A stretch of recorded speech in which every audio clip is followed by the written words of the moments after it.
ಬಳ್ಳಾರಿಯಲ್ಲಿ ಬ್ಯಾನರ್ ವಿಚಾರಕ್ಕೆ ಘರ್ಷಣೆ ಆಗಿದೆ. ಘರ್ಷಣೆ ಆದಮೇಲೆ ಫೈರಿಂಗ್ ಕೂಡ ಆಯಿತು. ಈ ಕೇಸ್ ಇದೆಯಲ್ಲ, ಶಾಸಕ ನಾರಾ ಭರತ್ ರೆಡ್ಡಿ ಮೇಲೂ ಕೂಡ ಫೈರ್ ಮಾಡುವಂಥ ಯತ್ನ ನಡೆದಿತ್ತ. ಭರತ್ ರೆಡ್ಡಿಯ ಮೇಲೂ ಕೂಡ ಗುಂಡು ಹಾರಿಸುವಂಥ ಒಂದು ಪ್ರಯತ್ನ ಆಗಿತ್ತಾ ಅಂತ ಹೇಳಿ ಇದೀಗ ಒಂದು ವಿಷಯ ಇಲ್ಲಿ ಮುನ್ನೆಲೆಗೆ ಬರ್ತಾ ಇದೆ. ಅವತ್ತು ಭರತ್ ರೆಡ್ಡಿ ನಿಂತಿದ್ದಂಥ ಜಾಗದಲ್ಲೇ ಇನ್ನೊಂದು ಬುಲೆಟ್ ಸಿಕ್ಕಿದೆ ಇವತ್ತು ಅಂತ. ಏನಾಗಿದೆ ಅವತ್ತು ಸೀನ್ ಆಫ್ ಕ್ರೈಮ್, ಸರಿಯಾಗಿ ಯಾರು ಕೂಡ ಅದನ್ನು ಪ್ರೊಟೆಕ್ಟ್ ಮಾಡಲಿಲ್ಲ. ಅವತ್ತು ನನ್ನ ಮೇಲೆ ಗುಂಡಿನ ದಾಳಿ ಆಯಿತು, ನನ್ನ ಮೇಲೆ ಗುಂಡಿನ ದಾಳಿ ಆಯಿತು ಅಂತ ಎಡಗೈ ಬಲಗೈ ಎರಡೆರಡು ಕೈನಲ್ಲೂ ಕೂಡ ಆ ಗುಂಡಿನ ಕ್ಯಾಪ್ಗಳು ಬರ್ತಾವಲ್ವ ಅದನ್ನು ಇಟ್ಕೊಂಡು ತೋರಿಸುವಂಥ ಕೆಲಸ ಆಗ್ಬಿಡ್ತು. ಯೂಶ್ವಲಾಗಿ ಅದನ್ನು FSL ತಂಡ ಬರುತ್ತೆ, ಅವರೆಲ್ಲ ಅದನ್ನು ಮುಟ್ಟಬೇಕಾಗತ್ತೆ, ಬೇರೆಯವರು ಮುಟ್ಟಬಾರದು. ಯಾಕೆಂದರೆ ಅದರಲ್ಲಿ ಏನೋ ತನಿಖೆಗೆ ಬೇಕಾಗಿರ್ತಕ್ಕಂಥ ಅಂಶಗಳಿರ್ತವೆ. ಅದರಿಂದ ಅದು ರೆಡ್ಡಿಯವರ ಪರವಾಗೇ ಇರಬಹುದು, ಜನಾರ್ದನ್ ರೆಡ್ಡಿ ಪರವಾಗೇ ಆ ಸಾಕ್ಷಿ ಹೇಳಬಹುದೇನೋ.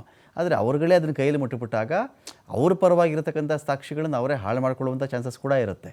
ಯಾರು ಪರ ಆದರೂ ಇರಲಿ, ಯಾರು ವಿರುದ್ಧವಾಗಾದರೂ ಇರಲಿ, ಕೆಲವು ವಸ್ತುಗಳನ್ನು ನಾವು ಮುಟ್ಟಬಾರದು. ಒಂದು ಬಾಂಬ್ ಬ್ಲಾಸ್ಟ್ ಆಗಿರುತ್ತೆ ಅಂತ ಅಂದ್ಕೊಳ್ಳಿ, ಎಲ್ಲೋ XYZ ಪ್ಲೇಸು, ಅವರೊಂದು ಕಡೆ ಬಾಂಬ್ ಬ್ಲಾಸ್ಟ್ ಆಗಿದ್ದಾಗ ಯಾರೇ ಆಗಲಿ, ಪೊಲೀಸರು ಬಂದು, ಶ್ವಾನದಳ ಬಂದು, FSL ಅವ್ರು ಬಂದು ಅಲ್ಲೆಲ್ಲ ತನಿಖೆ ಮಾಡಿದ್ಮೇಲೆ ಅದರಲ್ಲಿರ್ತಕ್ಕಂಥ ಅಲ್ಲಿ ಸಾಕ್ಷ್ಯಗಳು ಸಂಗ್ರಹ ಮಾಡಿಕೊಂಡು, ಸ್ಫೋಟದ ವಸ್ತುಗಳು ತೆಗೆದುಕೊಂಡು ಅದನ್ನು ಸಂಗ್ರಹ ಮಾಡಿ ಲ್ಯಾಬ್ಗೆ ತೊಗೊಂಡು ಹೋಗ್ತಾರಲ್ಲ, ಅಲ್ಲಿವರೆಗೂ ಯಾರೂ ಎಂಟ್ರಿ ಆಗಬಾರ್ದು. ಬಾಂಬ್ ಬ್ಲಾಸ್ಟ್ ಆಯಿತು ಅಂದ ತಕ್ಷಣ ಯಾರ್ಯಾರೋ ಹೋಗ್ಬಿಡೋದು, ಅದೇನೋ ಕೈಲಿ ಎತ್ಕೊಳ್ಳೋದು, ಕೈಲಿ ಮುಟ್ಟೋದು, ಅವರೇ ತೊಗೊಂಡು ಪೊಲೀಸ್ ಕೊಡೋದು, ಇದೆಲ್ಲ ಮಾಡಬಾರ್ದು.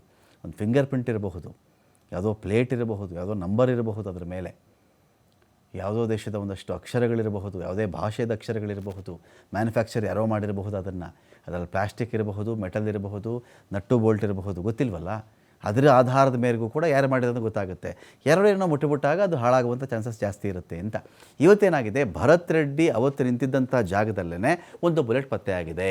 ಹಾಗಾಗಿ ಭರತ್ ರೆಡ್ಡಿಯನ್ನೂ ಕೊಲ್ಲೋದಕ್ಕೆ ಒಂದು ಪ್ಲ್ಯಾನ್ ನಡೆದಿತ್ತಾ ಅಂತ ಒಂದು ಶಂಕೆ ಇದೆ. ಇಲ್ಲಿ ಬಾಂಬ್ ನಿಷ್ಕ್ರಿಯ ದಳ ಬಂದು ಶೋಧ ಕಾರ್ಯ ಮಾಡುವಂಥ ವೇಳೆಯಲ್ಲಿ ಈ ಬುಲೆಟ್ ಸಿಕ್ಕಿದೆ. ಜನಗಳ ಬರಿಯ ಕಣ್ಣಿಗೆ ಅವತ್ತು ಕಾಣಿಸ್ತೇ ಇರಬಹುದು.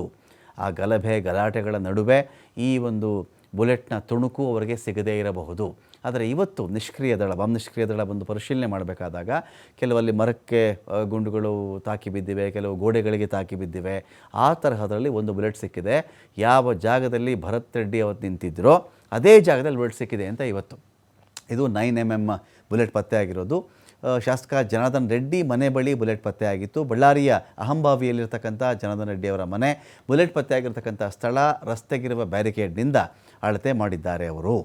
ಬುಲೆಟ್ ಎಷ್ಟು ದೂರದಿಂದ ಹಾರಿದೆ ಅಂತ ಅಧಿಕಾರಿಗಳಿಂದ ಅಳತೆ ಮಾಡಲಾಗಿದೆ. ಇವತ್ತು ಯಂತ್ರಗಳನ್ನು ಬಳಸ್ಕೊಂಡು ಅಳತೆ ಮಾಡಿದ್ದಾರೆ. ಜನಾರ್ದನ್ ರೆಡ್ಡಿ ಮನೆ ಕಡೆಯಿಂದನೂ ಕೂಡ ಬುಲೆಟ್ಗಳು ಹಾರಿದ್ವಾ ಅಂತ ಒಂದು ಪ್ರಶ್ನೆ ಇಲ್ಲಿ ಉಳ್ಕೊಂಡಿದೆ.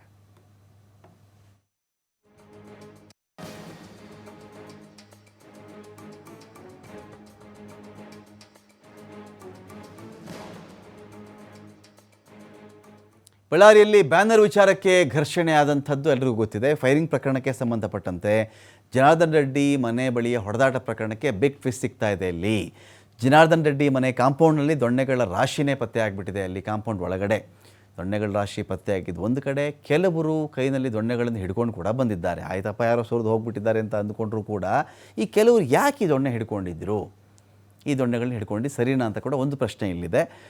ಜನಾರ್ದನ್ ರೆಡ್ಡಿ ಬೆಂಬಲಿಗರು ರಾಶಿ ದೊಣ್ಣೆಗಳನ್ನು ಇಲ್ಲಿ ಬಳಸಿದ್ದಾರೆ. ದೊಣ್ಣೆ ಹಿಡ್ಕೊಂಡೇ ಹೊಡೆದಾಡಿದ್ರು ಇವರು ರೆಡ್ಡಿ ಬೆಂಬಲಿಗರು ಅಂತ ಕೂಡ ಹೇಳಲಾಗ್ತಾ ಇದೆ. ಗಲಾಟೆ ಆದಮೇಲೆ ಕಾಂಪೌಂಡ್ನಲ್ಲಿ ದೊಣ್ಣೆಗಳನ್ನು ಇಟ್ಟುಬಿಟ್ಟು ಬೆಂಬಲಿಗರು ತೆರಳಿದ್ದಾರೆ ಅಂತ ಕೂಡ ಮಾಹಿತಿ.